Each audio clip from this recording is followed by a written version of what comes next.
Mr. Bharat Gopu ji and Sri Samsundar ji and Indoi Analytics, and for inviting me to be with you on this occasion.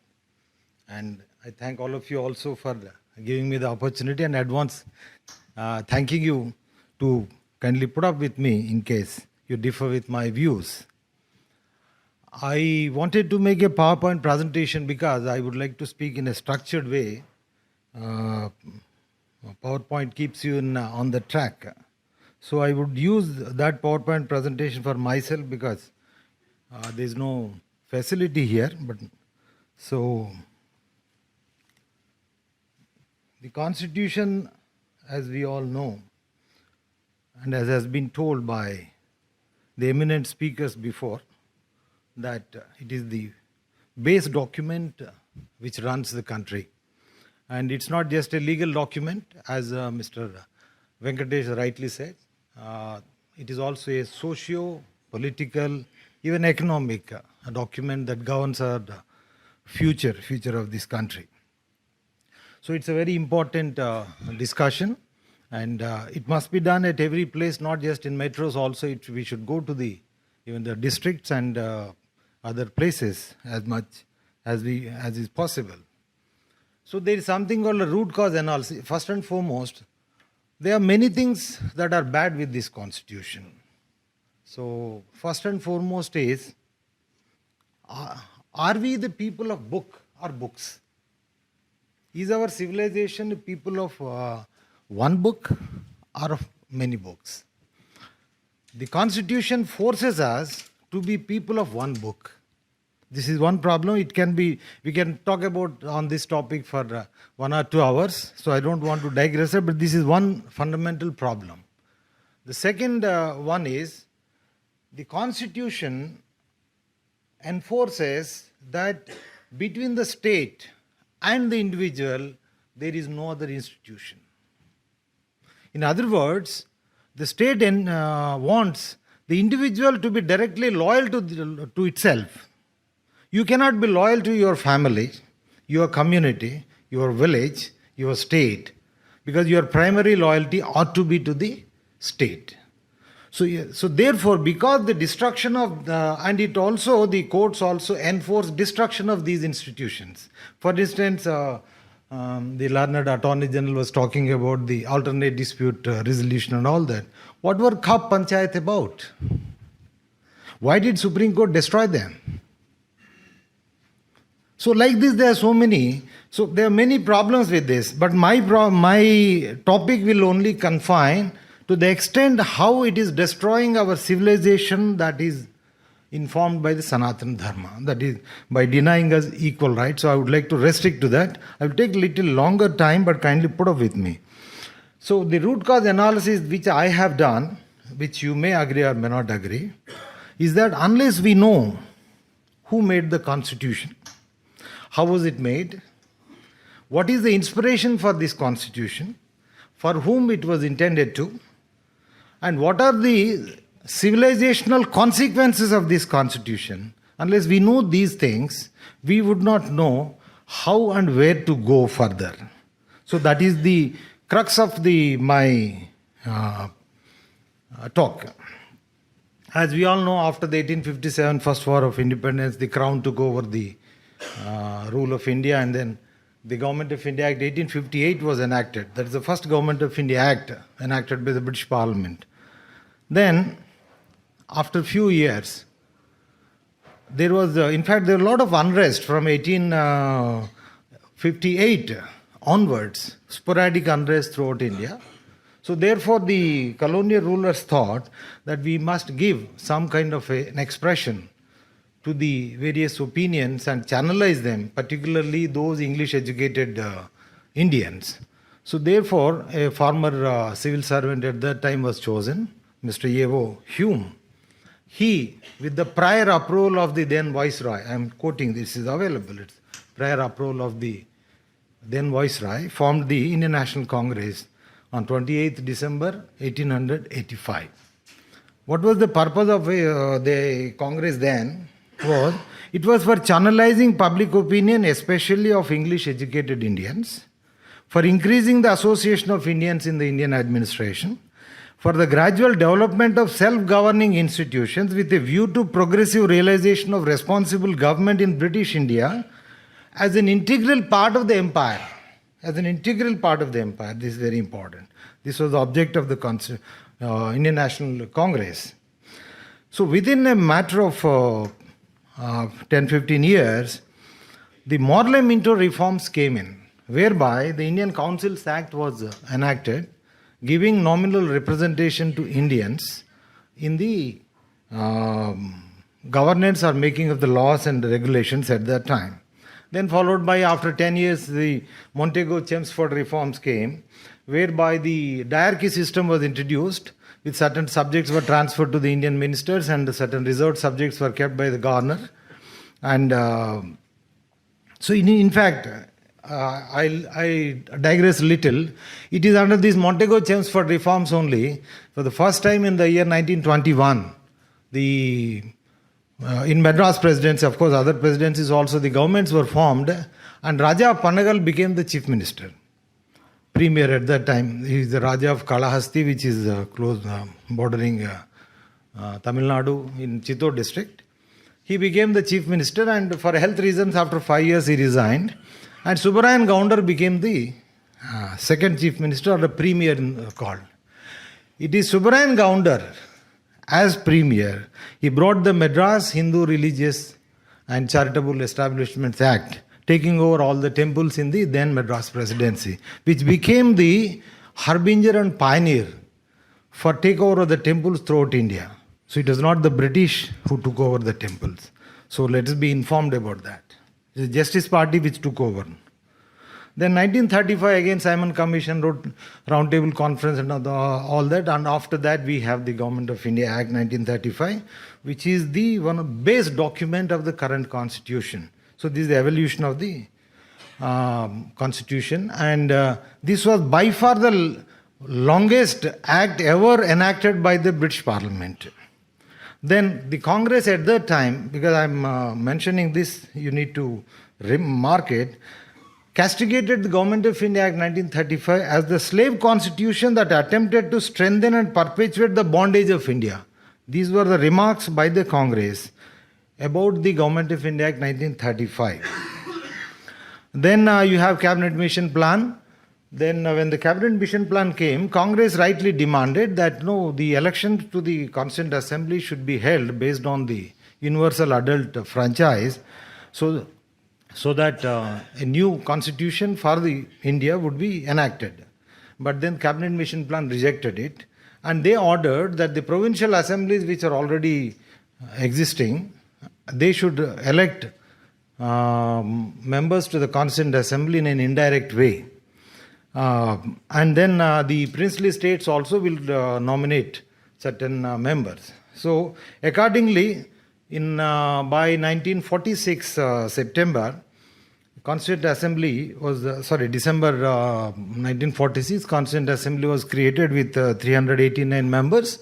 And when India was partitioned, so 229 remained, plus 70 from the princely states. Total 299 members were there in the Constituent Assembly.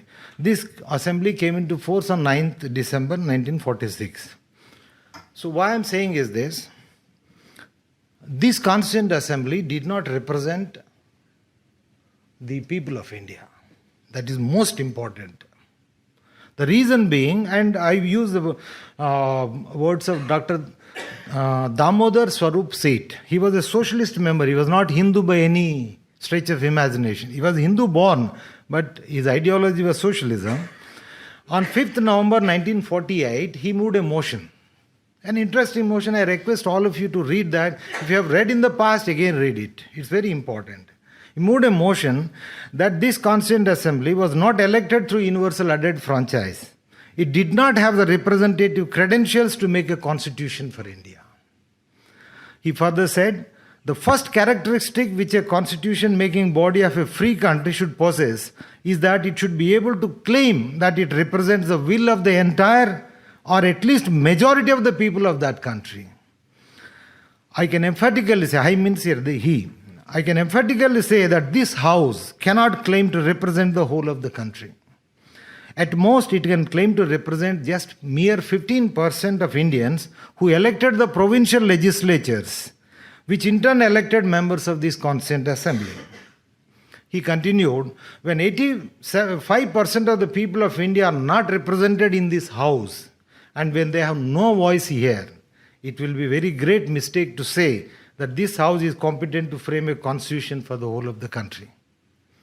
Then he said, besides the representative character, we have also to consider the nature of the draft constitution that is placed before us, which is a slavish imitation of the constitution of other countries. This constitution, instead of being evolved from our life and reared from the bottom up upwards, is being imported from outside. These were his words.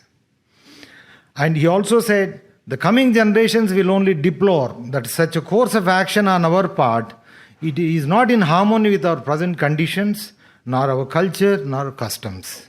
Therefore, it is necessary that we should form a new Constituent Assembly, he said. We should form a new Constituent Assembly on the basis of universal adult franchise for the country to express itself so that the constitution that may be framed is rooted in its ancient civilizational ethos and reflect its aspirations. And as expected, the motion was defeated and he was also ridiculed there. But unfortunately, or fortunately, truth doesn't require many supporters. Truth can stand on its own legs. And the Brown Sahibs of the Constituent Assembly, I call them Brown Sahib because they were not Indian by any stretch of imagination except for their appearance or probably the DNA as biological DNA. So therefore, that conscience keeps pricking everybody who framed this constitution, including Nehru and all that. So hence you see the pompous claim, we the people of India having solemnly resolved. Now when you are not even 15%, how can you say that we the people of India? Who has authorized you to claim that?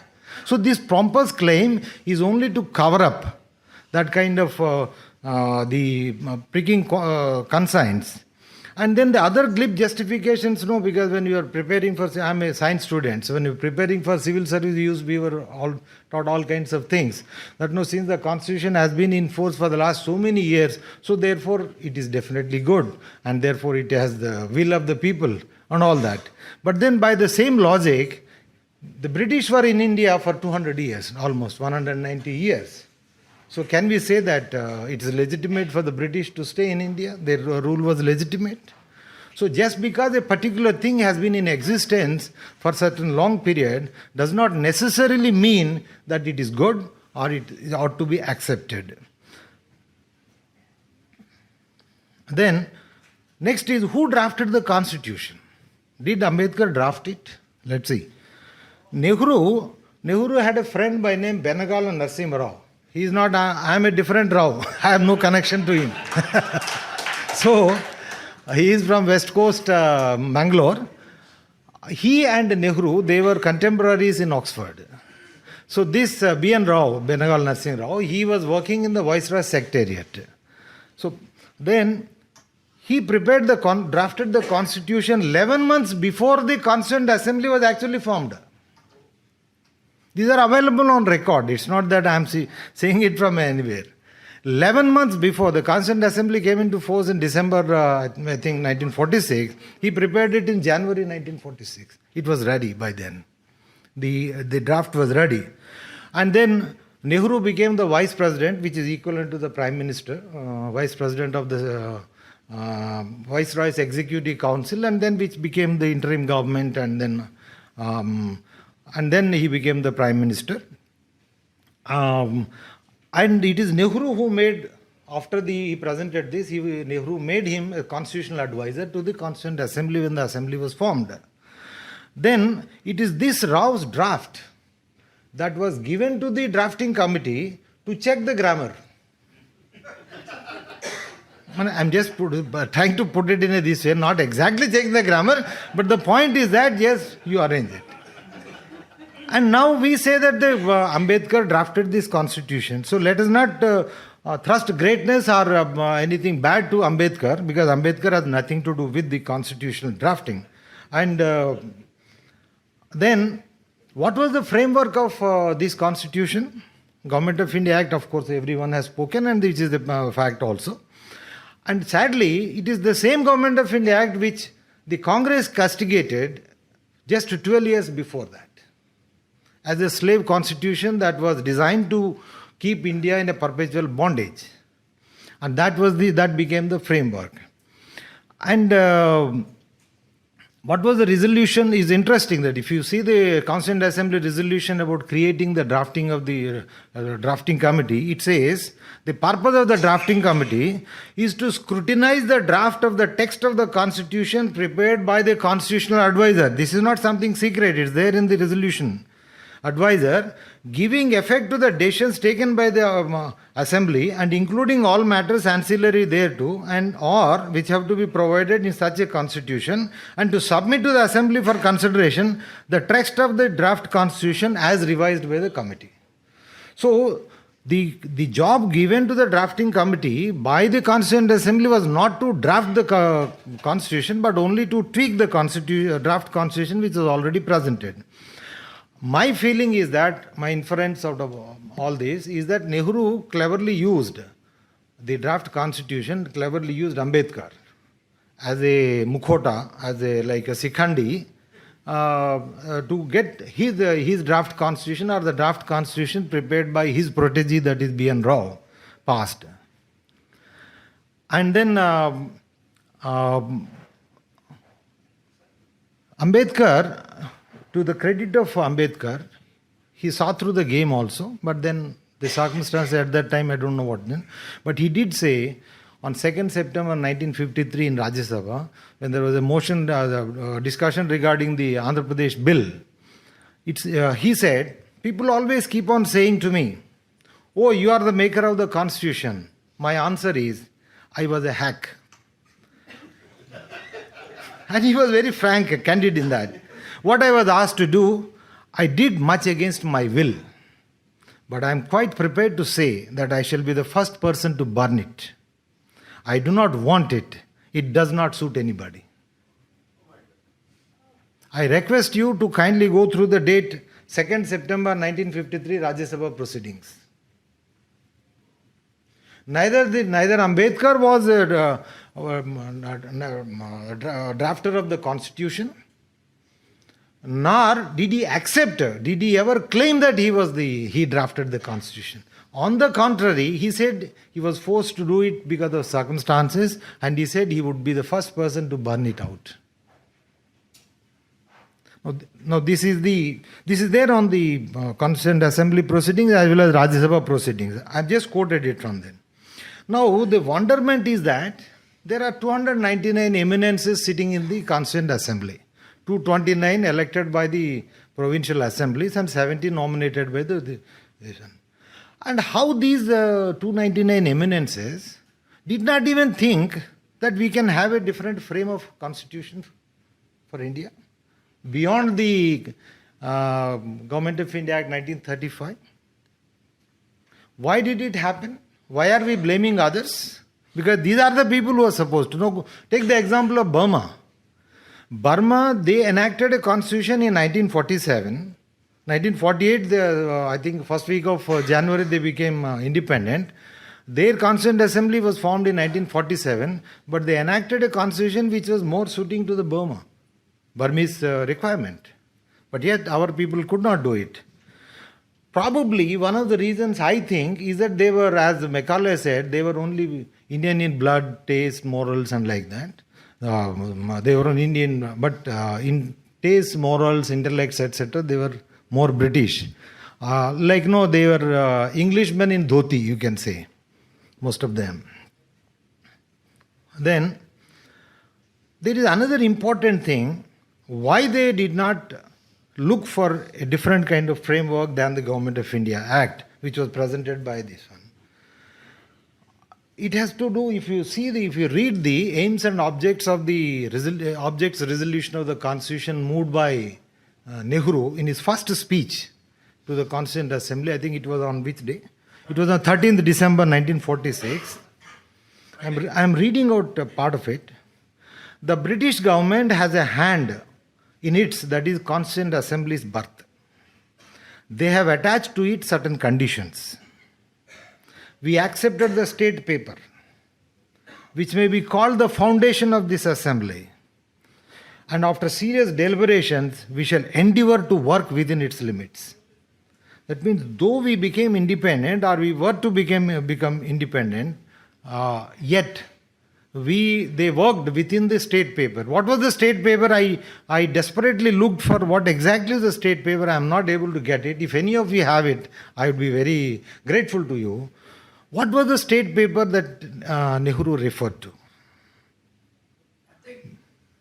So this is something which requires research, because at least I could not. But then he did elaborate that we have to work within that state paper, and accordingly, he made the constitution, a Constituent Assembly, to work and produce a constitution. And that is why, if you remember, 11 months before the Constituent Assembly was constituted, B.N. Rao was ready with the draft constitution, and Nehru just simply passed on that draft constitution to Ambedkar. Ambedkar tweaked it, presented it back, and then we have the constitution there. So admittedly, there is an obligation between Nehru and the British to frame this constitution. Probably it could be a secret quid pro quo. That's why he was made Vice President of the Viceroy's Executive Council and then became Prime Minister.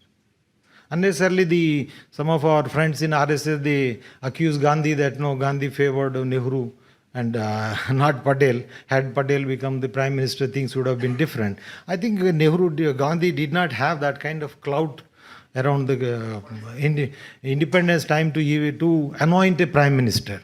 In fact, he did not have any clout, rather. So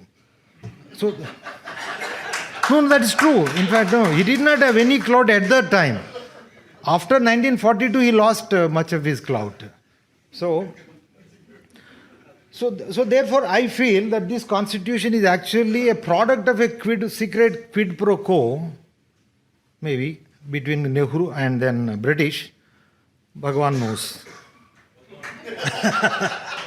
So, okay. Apart from that... Pardon? So, and what is the purpose? Okay, forget about all the basic, how the constitution was made and all that. What is the basic purpose of a constitution? A constitution should bind us. Isn't it? The essential requirement of a constitution is that it should bind the people of the country. It should try to reduce the differences, increase the cohesiveness. But does our constitution do that? Forget about how it was made, but let's see its functionality aspect. And we accuse the British that no, they divided us based on so many things and then tried to rule or destroy us. So now let's see, what is the minority-majority division based on religion? Does it really contribute to cohesiveness, or it contributes to the divisiveness of the country? And denial of equal rights to Hindus, majority Hindus, as Articles 25 to 30, does it contribute to any unity, or it contributes to the disintegration? And then I'm using the words of, again, Damodar Seth, who raised that objection. He said that categorization of people as minority majority based on religion goes against the very fundamentals of secularism. I expand his words. For instance, I have no children. Then if someone says that no, you have he is a younger child and he is a elder child, does it make any sense?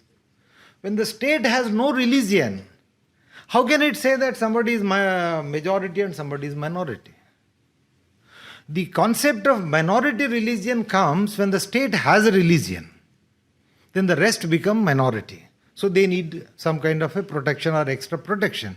But Indian state doesn't recognize, Indian constitution doesn't recognize any religion as such. So therefore having the division of majority-minority goes against the very concept of the secularism. Then the other one is the division of Hindu society based on castes, tribes, scheduled caste, scheduled tribe, OBC. Does it contribute to cohesiveness of society? There is a way of doing what is this affirmative action. But has it got to be done only by dividing society? For instance, you see the census operations which started in 1872. Earlier, the caste mobility, upward and downward mobility, except for the Brahmins, it was very common. Even within the caste, people used to go up and claim to be Kshatriyas or something else. And people used to go down. 1872, for the first time, the census operation, they asked your caste. So they recorded the caste. The moment the caste was recorded, it became once for all, you belong to that caste only. And that is the division was started. And the same thing was perpetuated by our constitution by saying that affirmative action is required by dividing the society. So therefore, even from that perspective also, whether it is serving the basic purpose, it's questionable. Then, I would say, our constitution has wrecked our civilization. It has not created any adverse consequence. It has wrecked. It has vandalized our civilization. Starting from Government of India Act 1935, which is predecessor to the present constitution, because both are in continuum. So, I would say, now, under the Government of India Act 1935, the country was partitioned into Pakistan, which has now become another country, Bangladesh also. Why Pakistan was created? Because Muslims wanted it. Now, when a country was divided and the country was given to Pakistan, and the rest of the country belonged to whom? But does it really belong to it? No. Does the constitution recognize that? Which one?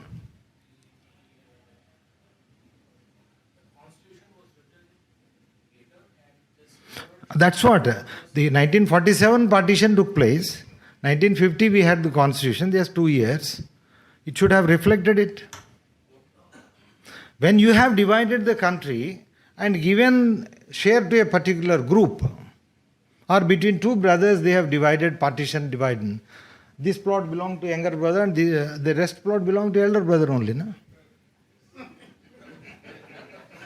So why did the eminences, 299 eminences sitting in the Constituent Assembly not have this basic thing?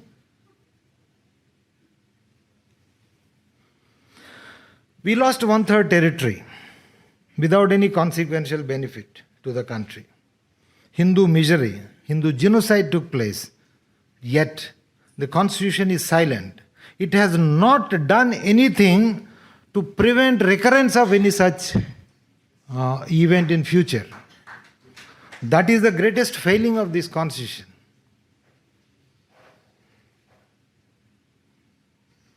Then, that is the first vandalization of our civilization and the country. The second vandalization or wrecking of Indian civilization and Hinduism is denying Hindus equal rights.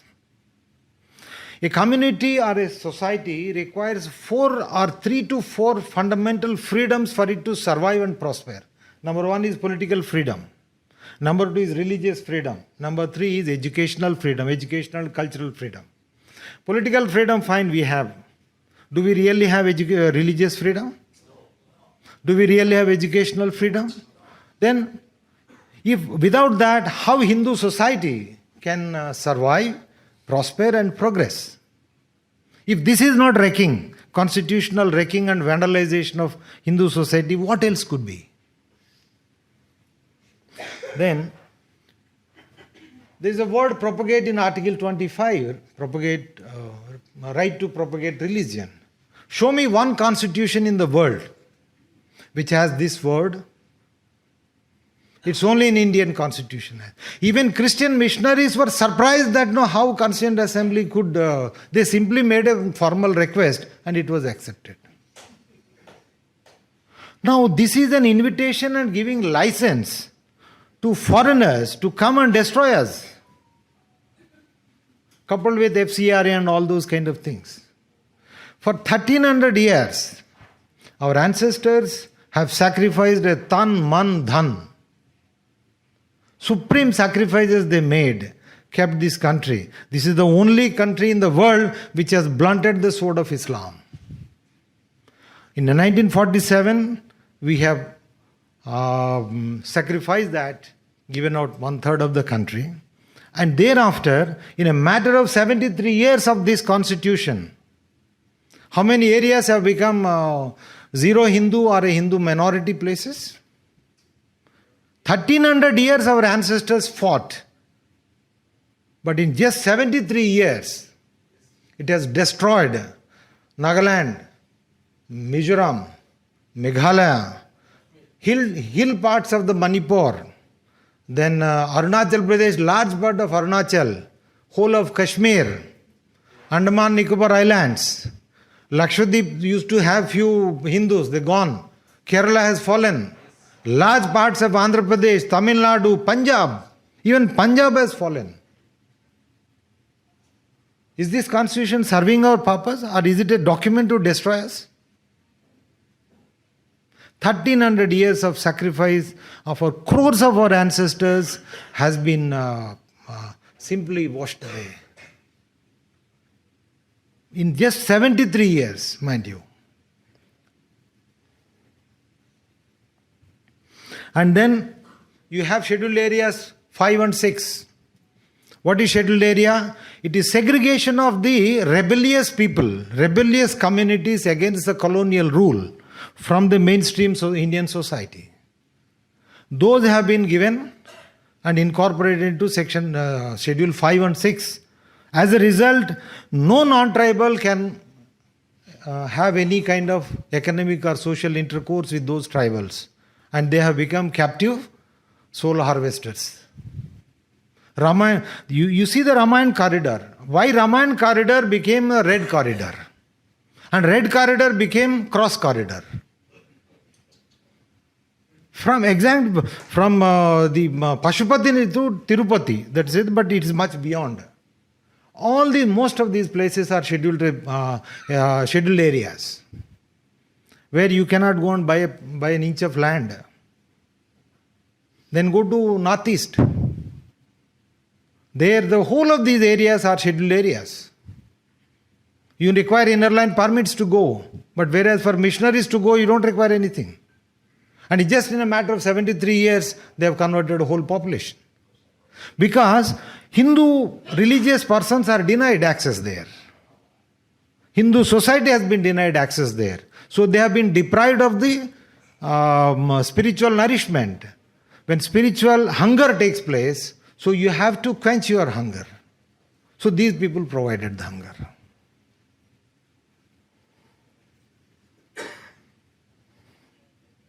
And then temples. What kind of secularism it is that allows control of the Hindu temples alone by the state, but not the masjids and churches? Is this called a secularism? If you want to have controlled temples, you are free to do that. Declare Hinduism as the official religion, as Sri Lanka has done, as Burma has done, as Pakistan has done, as Bangladesh has done, as so many countries have done it, and you manage all the Hindu temples. And take the responsibility of protecting Sanatana Dharma also. You can't have the cake and eat it too.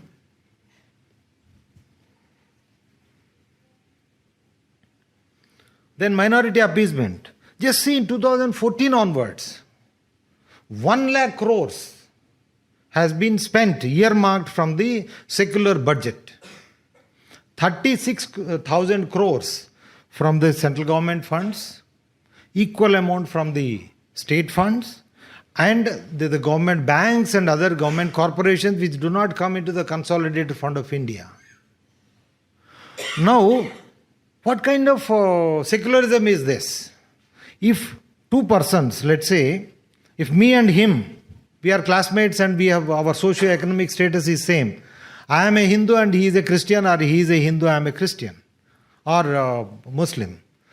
We are sitting on the same table, and then one day the teacher comes, Mr. So-and-so, the government has sanctioned scholarship to you and they are giving books and they are giving a cycle to you. Now he thinks, he also asks the teacher, sir, I also need it because my economic status is also same. But he says, no, you are a Hindu, you cannot get it. Now if he converts next day to Christianity or Islam, he can stake a valid claim. What does it mean? How different the state is from the Christian missionaries or the Dawatis. It is not about taking care of the minorities. We want minorities also to be as developed as majority. We are not against them. But why put the religion tag in that? You say that anyone having this economic status will get this. Fine. Everyone will get it. Why should you say that he must be a Muslim or a Christian?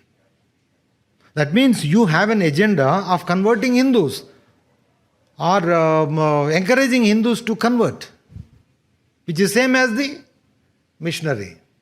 That means Indian state is acting as a missionary, using the secular public funds drawn from the taxes given by mostly Hindus, because majority Hindus are in majority in this country.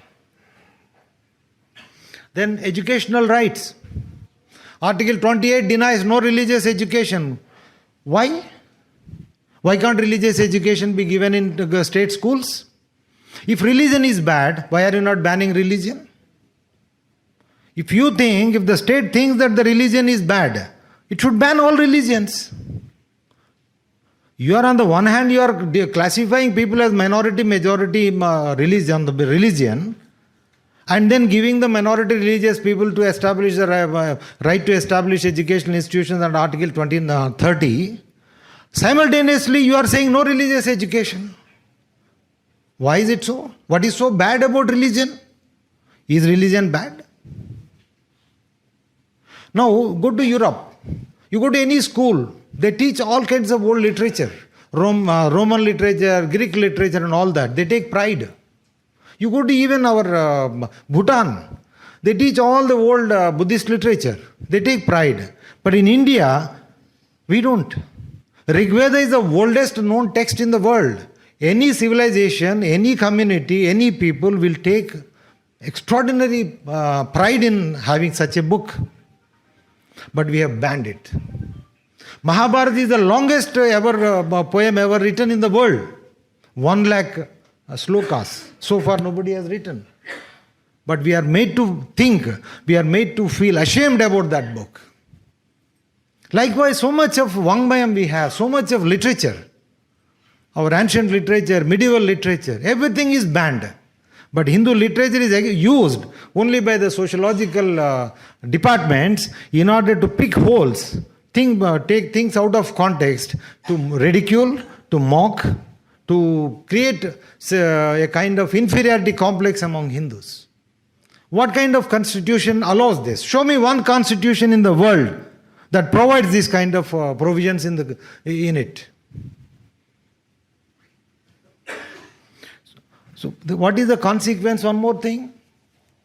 Now, as Rahul Ishwar from Kerala, he told me once, sir, you see, because of this provision, a Christian or a Muslim boy, by the time he turns 18 years, he gets 1,000 hours of formal religious education. 1,000 hours of formal religious education.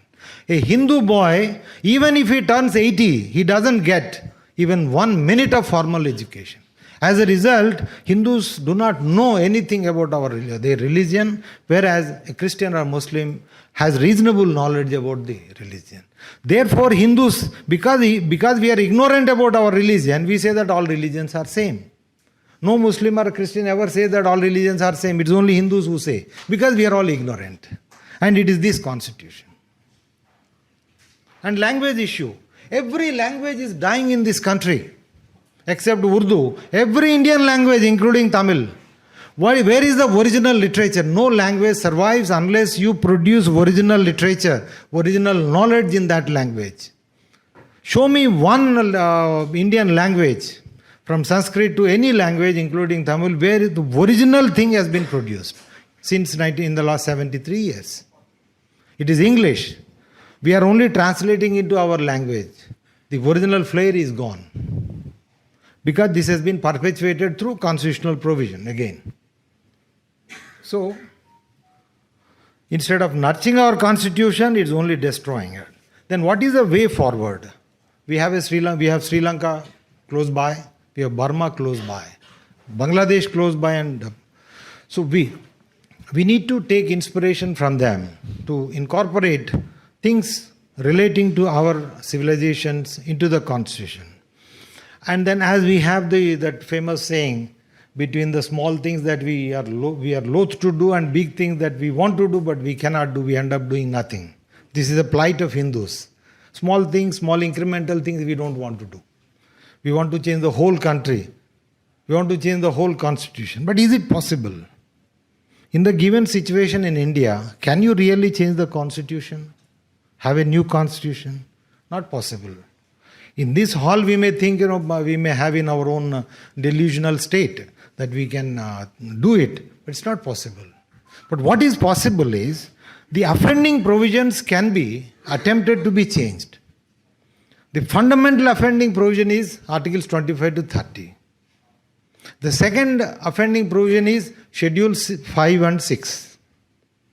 So like this, gradually we must make attempt. And these are the small things. If we do it, at least we can contain the damage.